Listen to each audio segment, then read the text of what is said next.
So today we are looking at this right here, the ESPN ranking the 2024 rookies by the stats, and I don't care what way you're going about this. This is ridiculous. This list is Mr. Neil Payne. I don't know what your logic is. Throughout the season, we'll keep tabs according to a variety of statistics. To in the end, a similar vein to our playoff, will be blending 3 different metrics.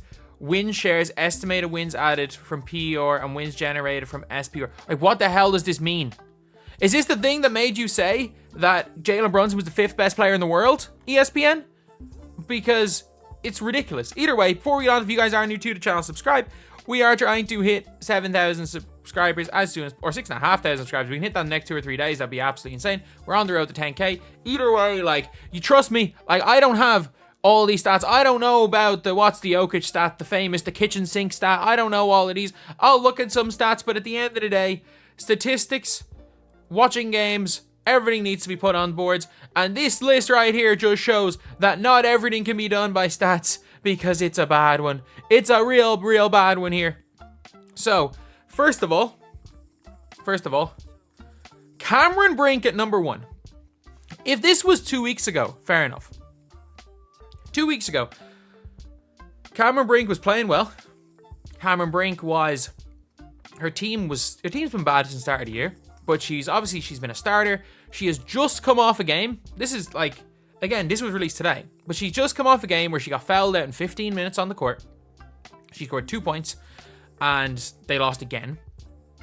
Their team that's worse than Indiana. She is the 5th best player on her team, and Cameron Brink started off the season really well. I thought she was probably the number 1 rookie 2 weeks ago, but she has, since that game against the Wings, where she had a 12.2 block first quarter and 22 points, 4 blocks, or 21 points, 4 blocks in the game, she has been terrible. Cameron Brink, since that game, has been terrible. By the way, I think she'll be exceptional in the 3-on-3 for the USA. I think she's going to be an exceptional player. She is not in the top 2 rookies right now. The best rookies right now is Caitlin Clark, big gap, Angel Reese. Cameron Brink 3rd right now. So it says she scored 17.8 points per 100 possessions, ranks towards the middle of the rookie pack. But also, you have to take into account, why has she not been on the floor? Because she's still getting into bad foul trouble. That has to be taken into account. Using per X amount of possessions for her, with her own fouling, persistent fouling being a big reason why she's been off the floor. That has to be taken into account. You can't just go with per 100 analytics when the reason she can't be on the floor more is because of her fouling. Where can she improve? She's committing too many turnovers on 26.8% of her plays. So 1 of every 4 times she touches the ball, she turns the ball over. That's horrific. That's actually horrific. And she probably still isn't the worst assist to turnover ratio as far as rookies. That's probably still Angel Reese. Consequently, her scoring numbers will rise if she takes better care of the ball, without question. Second, Angel Reese. I agree. I don't actually disagree with Angel Reese in second. It's just I disagree with who's first. Angel Reese actually had a pretty good rookie season. Like, she can't make layups. And that is a big problem with Angel Reese. Like, she cannot score layups. And it's not just about, oh, they're triple teaming her down there. There's too much size. She'll be scoring over better players. No, she was shooting her true shooting percentage was not good at LSU. And that was when she was bigger than everybody else. She's playing against bigger and stronger players in the WNBA who have more length. She's probably not going to shoot above 40% this season on exclusively layups. Good free throw shooter, though. Really good free throw shooter. And her defense is exceptional. Her offensive rebounding is exceptional. I don't buy into the narrative of like, oh, the only reason she's getting boards because she catches her own misses. She might get 1 to 2 offensive rebounds a game off her own misses. Players do that. That's not a negative thing. But at the same time, I don't know why people are saying her rebounding her own misses is a negative thing. At the same time, she misses a lot. It says here she's in the news for everything except her on-court play. She shouldn't have been ejected from that game. She averages 10.9 points, 9 rebounds. She won 8 qualified players above those thresholds. Her rebound rate of 17.4%. Yeah, she's an unbelievable rebounder. She is probably the best offensive rebounder I've seen in women's basketball. She's hitting 33.8% of her attempts from the floor, and I think that's only going to get worse. She's the 11th worst 2-point percentage and 0 for 3 from 3.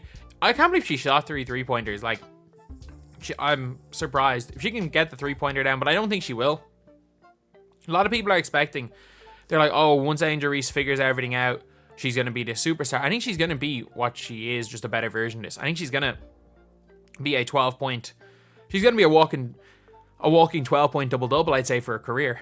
I think she's going to get, she might be one of those players that averages more rebounds than points. I think that's a highly likely scenario. Kate Martin third.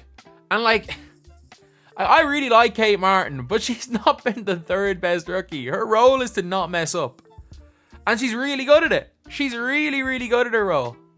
The problem is that, like, this is sounding like a negative on Kate Martin. It's not. I love Kate Martin. She plays her role, but, like, you have put her ahead of Caitlin Clark.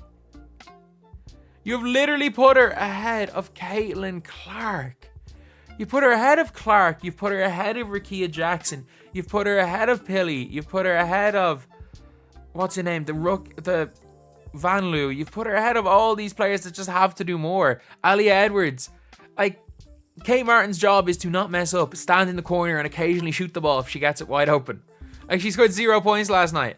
And now that they have, the Aces have brought in someone that's pushed her spot down even further on the bench. Oh, I can't watch her name. She just came out of retirement. Tiffany Hayes. And like, Tiffany Hayes has taken a lot of her minutes. She had 11 points yesterday. So, look, she's going to be a 15-minute-a-game player the rest of the year, and that's fine. That is fine. But, like, her per-minute percentile, it's hard to judge per minute because she plays on the best team, and she just has to stand there. Shooting 35% from 3. 2-point percentage. She's last in the league in 2-point percentage on 7 shots. Her role is to shoot threes. Exactly. Like, her role is to stand outside the 3-point line and shoot threes. Nothing against it, but that's her role. Rickea Jackson a 4. That's fine. That's fine. I think she's been the 4th best rookie. I would say, considering how well Brink started the year, I'd still put Brink at 3. But Rickea Jackson's been better than Brink for a couple of games. Again, Rickea Jackson was not good yesterday either. She was one of the nation's most well-rounded scorers. There were only 9 qualified players to get 20 points per 100 possession with a shooting percentage of at least 60. Okay, that's impressive, because you're like, it's not like she's in major foul trouble like Brink, so her reason for not being on the floor isn't that crazy. But no, Rickea Jackson's been very good. I'm pretty sure she started last night. Like, again, I know the LA Sparks suck. There's no ifs, ands, or buts about that. They lost by 20. Like, they've won 2 games. One of them was against the Mystics, who have literally won no games, and one of them was against the Fever when the Sparks did not miss. But, like, again, she started the game yesterday. It's not the worst starting team. It's not the worst team in the NBA. They're not very good. But I can see Rickea Jackson stepping it up and scoring more as the season is going on. And then Julie Vanloo at number 5. Alright. Alright, like, her team stinks. She's been, honestly, I'd put her above, if I was putting a list, I'd probably put her above Kate Martin, as much as I love Kate Martin, but still. All these assist rate. She's 5th worst in the league for turnover rate. Who is the worst? Probably Caitlin Clark, is it? Maybe not. Maybe not, actually. No, she's not. Caitlin Clark is the 8th worst turnover percentage in the league. She's only 8th. For all people talking about the turnovers, you've put 2 people who have a higher turnover percentage than Caitlin Clark above Caitlin Clark. Like, Vanloo's been fine, by the way. You've been really good. She's been really good. But 5 is a bit high. Especially when you've got Caitlin. You've got the best rookie by so much. And I mean so much in here at 6. I don't care about the criteria. I don't care if your criteria is BS stats. Caitlin Clark has been the best rookie this year by a long shot. She's the best. She's the only rookie who is the best player on their team. She's the only rookie who is even the 2nd best player on the team. You can argue at best Angel Reese the 3rd best player on her team. And other than that, I don't think you can argue any, like, maybe Cameron Brink to be the 3rd best player on her team. Maybe you could argue a 3rd best player for Rickea Jackson. Maybe you could argue Alia Edwards, one of the best few players.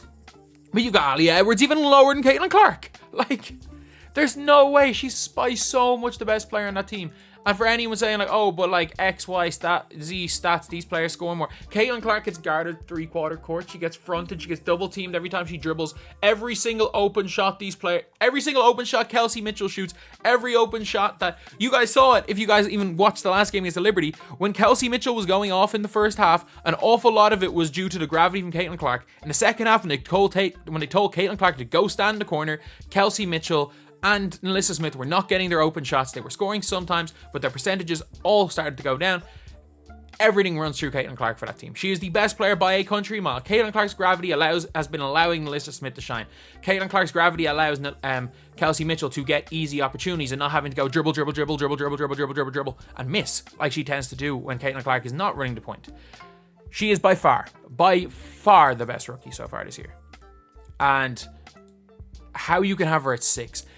I don't agree with her even being in the conversation with any other rookie this year, but if you want to put Angel Reese 1 and Caitlin Clark 2, I can still see the logic there. I don't agree with it, but I can see the logic. I don't give a damn how many stats there are. There is no argument for Caitlin Clark to be the 6th best rookie this year. But like all these stats is like win shares and all this stuff. Okay, she's on the floor for a bad team. Okay, like what? She ranks 8th among all players in usage rate. Her assists rate she has the 6th ranked assist rate. She's not shooting the best in the field. Cool. She's shooting 29.7% from 3. Cool. A significantly higher true shooting percentage than Angel Reese, by the way. She has a high turnover percentage. And she's below average defense metrics. No one on that team plays defense. She's a good example of why stats often disparage high usage, low efficiency young players on bad teams. Okay, then what's the damn point of this list? What is it showing? All this list is showing that the less you try to do, the better you're going to be. And I'm not joking. That is literally it. The less you try to do, the higher ranked you're going to be. That's mad. Like, how is Aliyah Edwards 7? She's just coming off the best game of her career. She's 3rd in usage rate.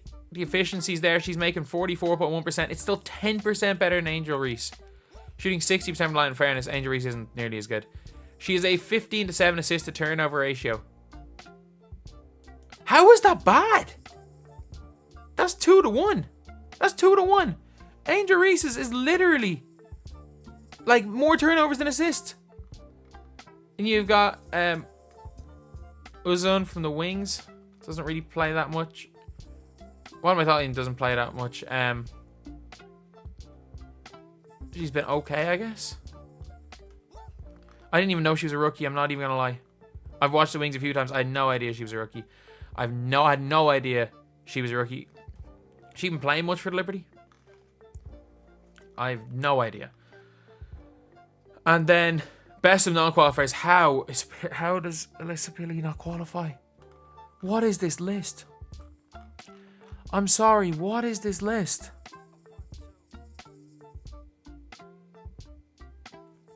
This is madness. This list is absolutely madness, and I don't care about the logic. This is one of those lists where people are like, let's stop looking at analytics. Especially when you just pick up 3 arbitrary analytics.